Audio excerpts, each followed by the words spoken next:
babu rabi'u dambugal naya bangal darsu en no yewten as-sidq fi gongugol wakkilagol gongara ko satti o fenali qala Allah ta'ala la tedu tawdon dali ya ayyuhalladhina kono be amanu gomdimbe ittaqullaha hule Allah wa kunu la tadum as-sadiqina wondude gongobe ben wa qala ta'ala la dali nakugo was-sadiqina was-sadiqati be gongobe worbe rewbe weltani kebe wa qala ta'ala on dali nakugo falaw sadaqullah haraɓe goo ganno Allah lakana khayra lam wonani moƴƴironande maɓɓe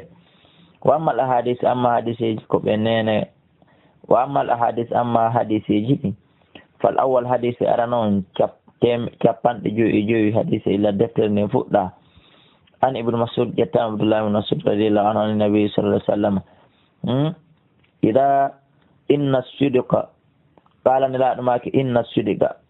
ande no gongugol wakkilagol wola gonga yahdi ɗum fewnay jommum ilal birri faade ɗiggere wa innal birra ande no ɗiggere si neɗɗo bi mana woni aaden ɗigguɗo ɗum ɗon kadi yahdi fewnay jommum ilal jannati haka aljanna kun ɗum ɗaɓɓa ɓuri ɗum ɗon wa inna rajula ande no gorko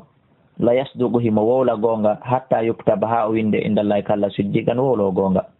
wa innal kadiba ande no fenanden kadi yahdi nde fewnay neɗɗon ilal fujuri faade halkare wa innal fujuru ande no halkare nde yahdi nde fewnay neɗɗon ilal naari haka yiite haray ko hun ɗum kadi haray oɗo kadi ala sowna o halkike wa inna rajula ande no gorko la yakdibu himo fena hatta yuktaba ha winde indallahi kalla kaddaban fenowo yo Allah on dandu en muttafaqun alay e hadise on ko fottanaɗo sellugol muɗum athani hadise ɗimmo on e hadiseje yewtayɗe en ɓen mbi ma'ana fi gongugol an abi muhammadin al-hasan ibn ali ibn abi talib radiyallahu anhum qala o maki hafistu mi hunjike min rasulillahi modernelaɗon sallah sallama ɗi konnguli ɗo honɗum woni ɗin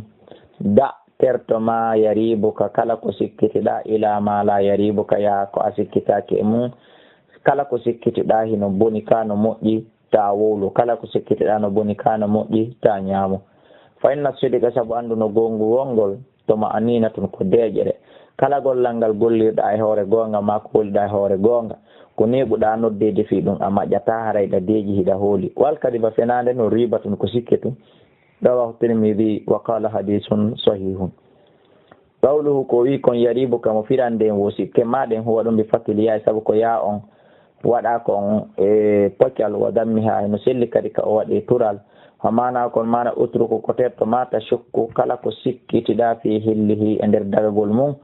wa adil nunɗa feewa yaha ila malaka shukkuɓe kala ko tawat fi kala ko tawata sikkitaki e nder mum الثالث حديث يتتبعون عن أبي سفيان يتام سفيان صخر بن الحرب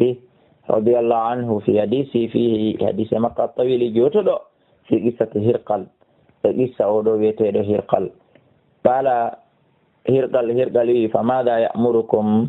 كون دونكو يامري أن يعني النبي كان باجل صلى الله عليه وسلم كفاندا قال أبو سفيان أودوي قلت مني يقول هم يوتد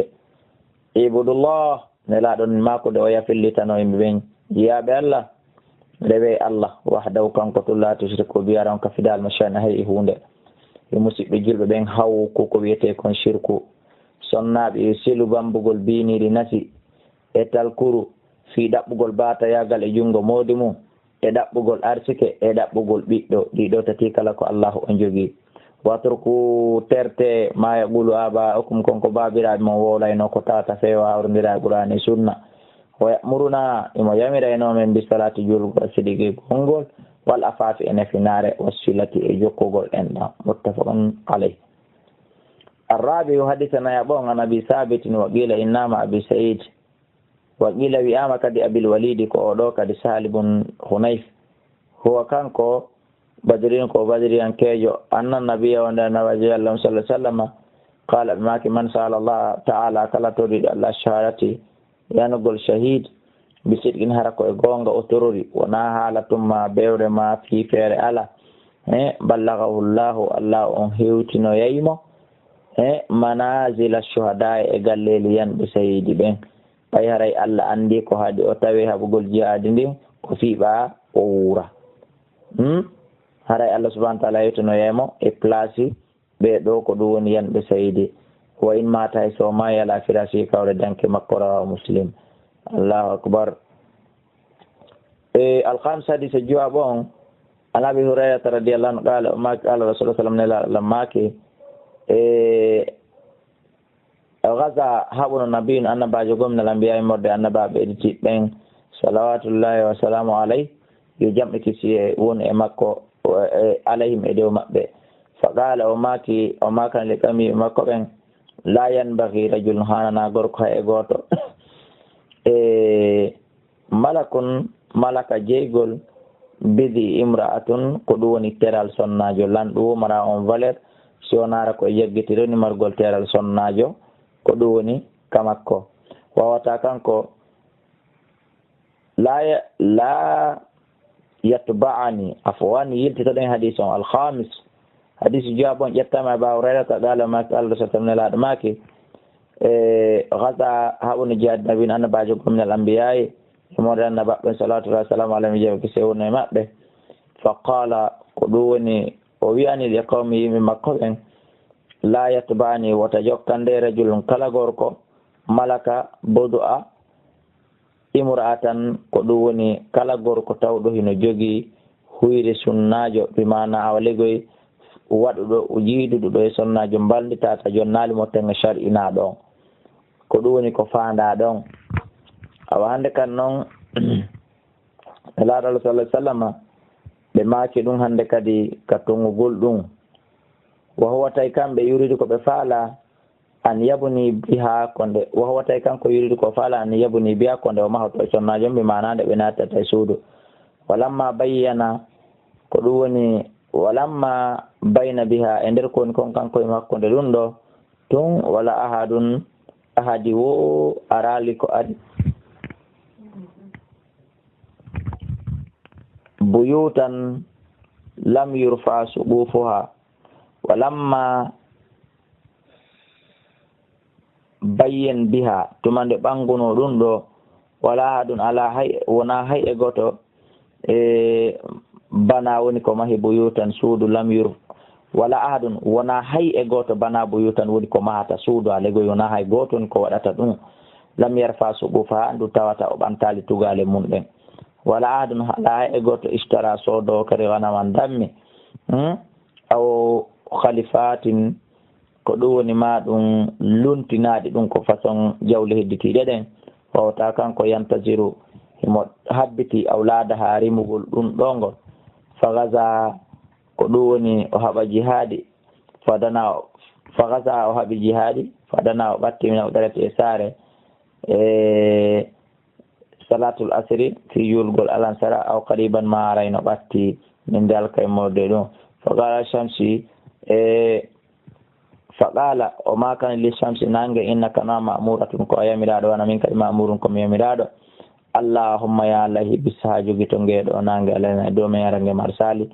ko ɗum woni e nder ɗi leydeji ɗo ma e nder ɗe balɗe ɗo faw bisat nange jogita hatta fataha allahu alayha allah udditi e hoore makko udditanmo kanko ne laaɗo fa jama alghanaima o moɓidir jawle kono woyri boyo gañi fa jaat yani aroyi annara yite ngellita ko laafiyo nge sunnu ko ɗum woni jawle makko ɗen falam toto am ha yite ngen jaɓal ñamude ɗe sunna ɗe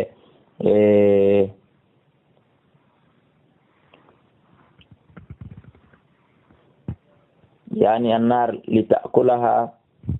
kono falam tat'amha yite ngen ñamari ɗum fa qala inna fikum anden hakkunde moɗon ga woluɗan jam fotoɗo falyubayini yo ahudu am yo ari ahoda yam min kulle qabilatin kala gorol men haddida min ahoda rajulan hara ko gorko goto falasikat yaddu rajulin koloyi jungo gorko gooɓi yedde jungo nelaɗo on gonɗon jawaliɗo qala maki fikum hakkunde moɗon al woluɗo jam fotoɗo ɗum ɗo na hunde labade faltuba yi'ini kon yoɓe arɓe ahoda lan ɓe hawda e ammi faltuba yi'ini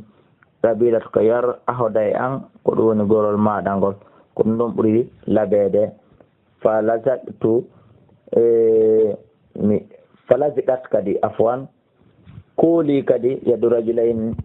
juuɗe worɓe ɗiɗo aw salasati ma ɗum tato fotode e kooli biyadi ka jungo maɓɓe kamɓe nelaɗo Allah sallallahu alaihi wasallam fa qala ɓe maaki fiikum mino hakkunde mo alghululu jampotoɗo fa ja'u ɓe ari bi ra'sin ɓe dendangal fa ja'u ɓe ari bi ra'si misli ra'si baqaratin ɓe ari e hoore délégation sifa no ɓe arduno noon e ɗuma misli ra'si baqaratin sifa hoore nagge naddabi immorde e kange on say fadanelaɗo Allah wallini ɗum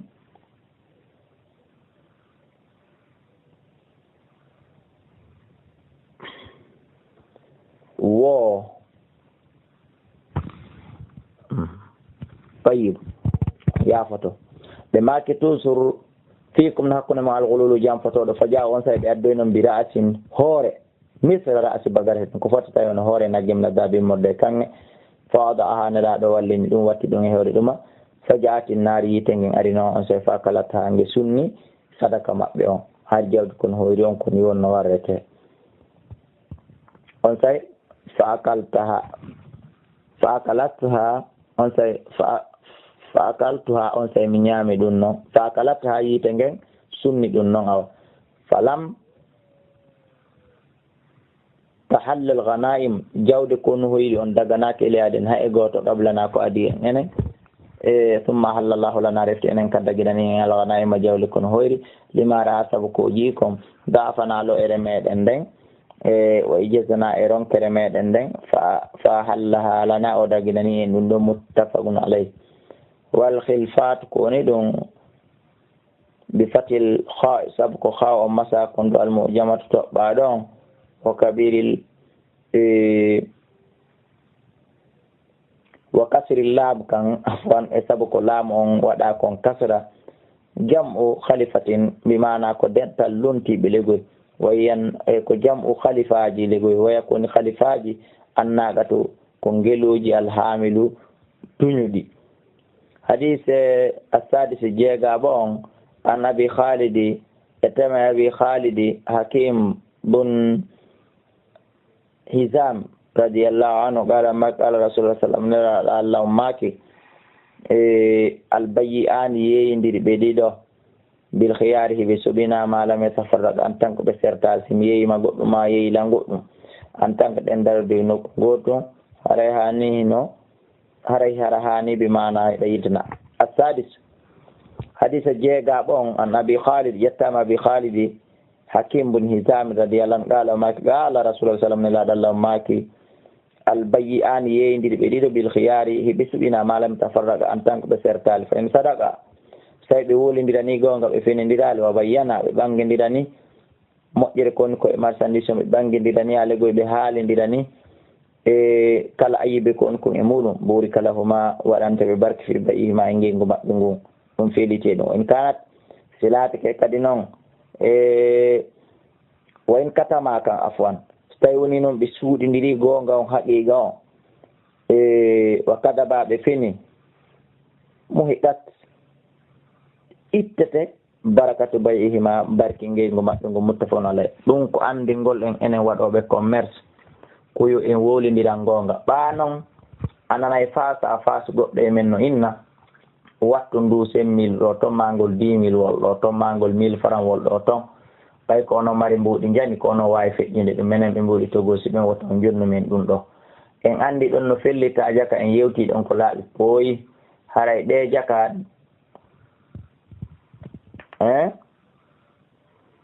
jaka en andi ko on tigi jaɓiri ɗin mbuɗi ɗon ɗo ko himo felliti ɗi feƴƴoyta kono ɗa tan ko yo mari goɗɗi goo kaw ukka ɗin ɗon haɗa o yaha o torompa mo jonno tan jaka ko sabu ɗum ɗo waɗi simo jaɓirde ɓay jaka so marano kankadi ɗi boy o ƴettatano ɓa andi haray yahata to haray goɗɗo goo jaɓata en andi noon ila ɗon haray hande kadi barki ittama e commerce meɗe on hande kadi barki ala hande kadi ko yennidiro tun e piiro e lancugol e bonnugol e ko nantata e ɗin ɗon piiji nunɗidiranen kala wundu ndu annduɗa ɗum a jaɓata sa jonnaydu goɗɗo feññinanama ha feeña wota en waɗu gikkuji meɗen ɗin suuɗugol ayyibeji ɗin fenindirana wonda wondoje fenandeji gollida ribak e nder commerce men o hunde ɓurde dagade on say hara en wattande ko ɓuuri e harmonde hunde ɓurde wondude nafa haray en watta e ko ɓuuri wondude lorro yo Allah subhanahu wa ta'ala on dandu en haray ko ɗo ngal dambugal ɗo kadi lanni dambugal fi wolugol gonga yo Allah subhanahu wa ta'ala waɗen woloɓe gonga adna e lahara allahumma amin